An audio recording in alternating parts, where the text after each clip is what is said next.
A long time ago, deep in the heart of the land, there was a secret village.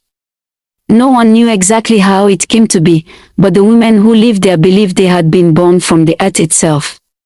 There were no men, and yet, generation after generation, daughters were mysteriously born. These women were breathtakingly beautiful. Their skin glowed like the morning sun, their eyes held the wisdom of ages, and their laughter echoed through the hills. They lived in complete harmony, helping one another, laughing, singing, and cooking together. Every afternoon, the women would sit outside in small groups, weaving each other's hair into intricate braids. The scent of roasted meat, chicken, and rich, sweet soups filled the air. The soft pounding of fufu in wooden mortars added rhythm to their peaceful lives. They were free from worries, free from troubles, until one day, a man arrived. He stumbled into the village by accident. His clothes were torn, his breath heavy, and his eyes wide with surprise. The women gasped in shock. Never before had they seen a man.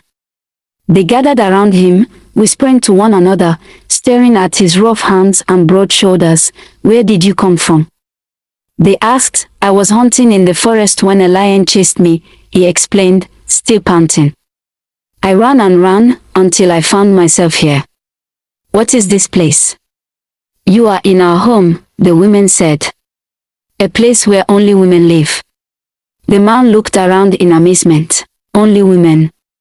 But how do you have children?" "We come from the earth," they said simply. The man stared, struggling to believe their words. "I have never seen anything like this. In my village, we have men, strong, handsome men. We can take care of you." The women shook their heads. "We take care of ourselves." But the man did not stop talking. Every day, he spoke of his world beyond the forest, of men who could help them, who would protect them. Slowly, his words planted a seed of curiosity.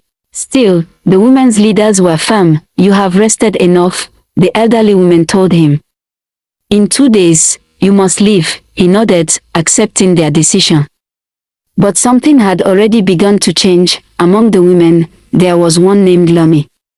She found herself drawn to the man, whose name was Ruti. He made her laugh, helped her gather firewood, and listened when she spoke.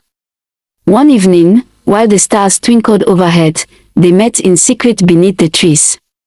That night, Lami experienced something new, something that made her heart race and her body tingle. She smiled, feeling warmth unlike anything she had known before. "I don't want you to leave," she whispered, "but your leaders have asked me to go," Ruti said. Lami frowned. "I will talk to them. Maybe they will change their minds." The next morning, Lami met with her friends, unable to hide her excitement. "I have felt something wonderful," she told them. "I never knew something like this existed." Her friends were fascinated. "We want to know too," they said, so Lami led them to the trees, where Ruti stood waiting. He smiled. "You are curious?" The women nodded, and so, one by one, they experienced the same new feeling. Their laughter echoed through the night, their whispers filled the air. Soon, they realized something. They did not want Ruti to leave. If he left, they would never feel this joy again. "We will hide him in the forest," they decided. "Until we convince our mothers and leaders." Ruti agreed, but he had his own plan. "Let me go back to my village," he said. "I will bring my brothers and friends. I cannot handle you all alone." The women smiled.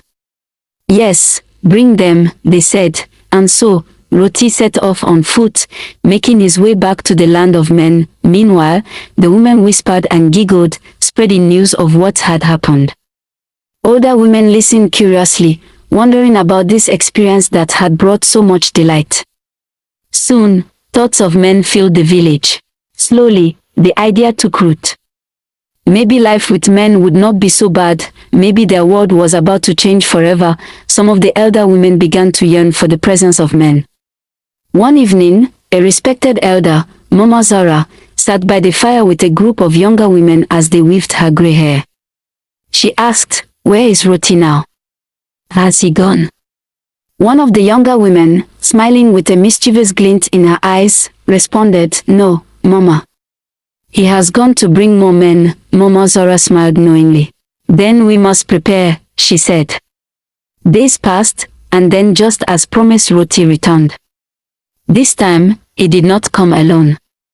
He brought more men with him.